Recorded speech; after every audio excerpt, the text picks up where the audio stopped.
So when I firstly thought about studying and abroad, first question comes in mind that financial preparation. So how much money we need to study in abroad, or how we can prepare financially for that? Yeah, I can. I think there are a couple of ways. I think the one that Rucha mentioned is probably the easier one. Where no, when I say easier one, it's actually the most difficult one. But from the amount of money that you spend, a PhD option is probably pretty good from the perspective of planning around instances where finance can be a problem. But in other cases, I think if you look at the US universities, there is a big spectrum in terms of what the fees are on a per year basis. It could be anywhere from, let's say, 5,000 US dollars per year to anywhere to like 100,000 US dollars per annum. So I think there is, let's say, there is a size that fits all to a certain extent. So a little bit of research and analysis is required. But when you're in the US, there are two aspects where most of the expenses that are going to be incurred. One being the fees, the actual tuition fees, and then the second is the living expense. So living expense is the one which probably also is very high in certain areas versus the other. So if you're kind of on a tight budget, I would look at universities which are in the $3,000 to $5,000 per month range or per year range, with some amount of scholarship or a tuition waiver, and then going to a smaller city. I think that's probably a good starting point. Yeah. So to add to this, when I came, like I think Rucha's again was like, as she explained, it was mainly funded through a university. Gaurav's master's was also kind of funded through his professors, like he got into research, so it was funded, and he also got a monthly stipend just like Rucha, so that was good. For me, I think it was not the case. So I got 50% scholarship. The remaining 50 for my tuition fees was purely, I took a regular educational loan from India, Central Bank, and I came here. So luckily for me, Syracuse is, as Rucha was talking about it, it's Syracuse, although it's in New York, it's a small town, it is a college university town. So in general, living expenses are still bearable. And throughout my first year, I worked on campus doing different jobs. So that is just one way you can, if you don't have a research assistantship like Gaurav or Rucha, you can work on different jobs. Like there is computer operator or library. There are food courts. I have worked in food courts, so there is nothing to be ashamed about. When you are in US, first of all, don't feel ashamed about anything. I was working in a food court making sandwiches for undergraduate students, and that is okay. As long as it was paying for my living expenses, I don't care, right? So for first year, yes, I worked through different, on-campus jobs. That is completely open for international students to do.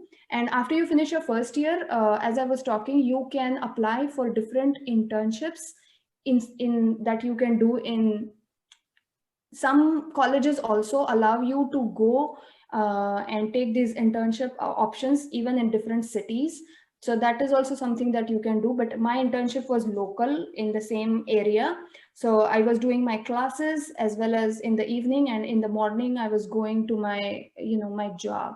So that's how, I covered my living expenses during my time. So there are different ways in which you can, I think, manage living expenses. And in terms of tuition fees, it's mainly you get assistantships, you get a tuition, there is teaching assistantships, TA, there is research assistantship, which is more like working with a professor, and they pay for your, they pay you a monthly stipend or monthly salary, as Rucha was saying, or there is like full scholarship that you get, or like how I got, it was 50%, and then the remaining 50 was just a pure education loan. Are there any scholarship that Indian government or US government provides? There are a few scholarships which Indian government provides, but I'm not really sure if they are for engineering. I know there are scholarships for other fields like biology or pharmaceutical research, but I'm not really aware of engineering scholarships. But to add to Amruta and Gaurav's point, yes, something which helped me, because when I went to US, I did not have any scholarship. I also took loan and I went there. And for the first semester, I also worked on campus. So the job which I was doing was actually a security guard, म्हणजे पूर्ण गुरख्याचा job होता. सो रात्री 9 ते सकाळी 5 असा job होता, आठवड्यातनं 2 दिवस, because you are only allowed to work 20 hours in the week if you are an international student. पण for one night we used to get like $50, म्हणजे एका वीकला $100 असे आम्हाला मिळायचे. So which is for the month it's around $400. आणि my university was in a small town, त्यामुळे $400 मध्ये माझं रेंट होऊन जायचं आणि थोडं म्हणजे ग्रोसरी थोड्या प्रमाणात खाण्याचं वगैरे व्हायचं. But that was my first semester. While I was doing that, I was also doing courses and I was also talking to other professors. From second semester, I got assistantship in which I was still getting only $400 per month, but I was not, I mean, I didn't have to pay fee. So माझं loan मग मी बंद केलं आणि फी माझा professor पे करायला लागला second semester पासून. आणि $400 तरी पण असे खूप नव्हते एक्सपेन्स, म्हणजे सगळा खर्च खूप जायचा असं नाही, but it was steel enough. आणि आय यूज टू डू ग्रेडिंग, म्हणजे स्टुडंटचे पेपर्स चेक करा, त्यांचे होमवर्क चेक करा, अशी कामं मी प्रोफेसरसाठी करत होते सेकंड सेमिस्टर मध्ये. मग थर्ड सेमिस्टर नंतर हळूहळू I started teaching, so that gave me $1,000 per month. सो थोडंसं माझं इन्कम वाढलं. And that was a little bit like gave me more stability. But in my case, since my college was in a small town, सगळ्या गोष्टी साधारण खूप स्वस्त होत्या. So to give you an idea, मी जिथे राहत होते तिथे my rent was around $250 per month. आणि I had a separate room. मी फक्त शेअर करत होते घर एका दुसऱ्या मुलीबरोबर, but we both had our separate bedrooms. पण my friend who used to stay in Chicago, she also had $250 rent, but she was sharing a room with somebody else. म्हणजे same amount मध्ये दोन मुली, म्हणजे त्या एका रूमचं $500 रेंट होतं basically, म्हणजे डबल होतं, प्लस खाण्याचे एक्सपेन्सेस डबल होतात. सो साधारण while choosing a university, these are some things you have to look at. Public universities मध्ये स्कॉलरशिप्स लगेचच मिळतात असं नाही, थोडं, बट मोस्टली एका सेमिस्टर नंतर तुम्हाला साधारण असिस्टंटशिप मिळते किंवा मिळू शकते.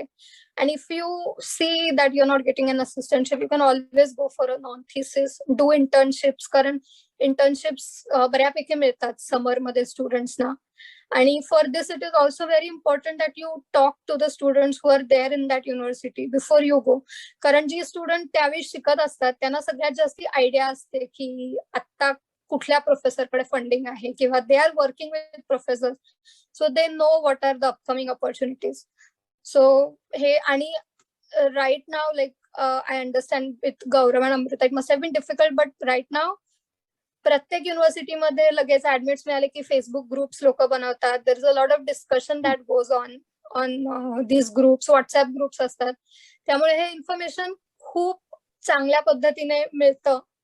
त्यामुळे आय वुड डेफिनेटली सजेस्ट की consider these points when you apply to universities or when you get admits from universities.